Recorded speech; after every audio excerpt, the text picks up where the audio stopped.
بچوں اور نوجوانوں کے لیے محفوظ سڑکیں بنانے کے لیے حکومت، ماہرین تعلیم، سماج اور میڈیا کو اشتراک کرنے کی ضرورت ہے۔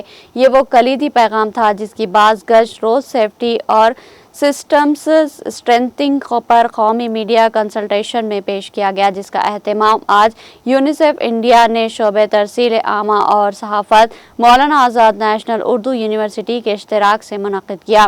دن بھر جاری رہنے والے اس پروگرام میں سڑک پر حفاظت، روڈ سیفٹی کو بچوں کے اہم حقوق، صحت عامہ اور ترقی کا ایک اہم مسئلہ قرار دیا گیا، اور اس میں سڑک پر حفاظت، محفوظ رویہ، قوانین کا بہتر نفاذ اور نظامی اصلاحات میں صحافت کے رول کو پر اثر بنانے پر زور دیا گیا۔ تقریب کا آغاز کرتے ہوئے یونیسیف انڈیا کی کمیونیکیشن، ایڈوکیسی اور پارٹنرشپ کی چیف محترمہ زفرین چودھری نے عوامی تاثر اور جواب دہی کی تشکیل میں میڈیا کے کردار پر زور دیا۔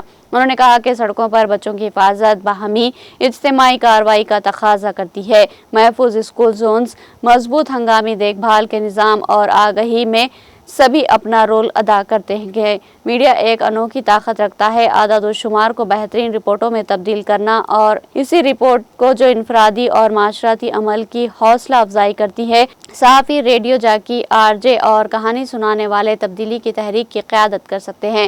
زائد از 100 شرکا بشمول اردو یونیورسٹی کے اساتذہ اور طلباء، تقریباً 50 ریڈیو جاکیز اور پروڈیوسرز، میڈیا پروفیشنل، سرکاری افسران، سول سوسائٹی کے نمائندوں اور نوجوان وکلاء نے پروگرام میں حصہ لیا۔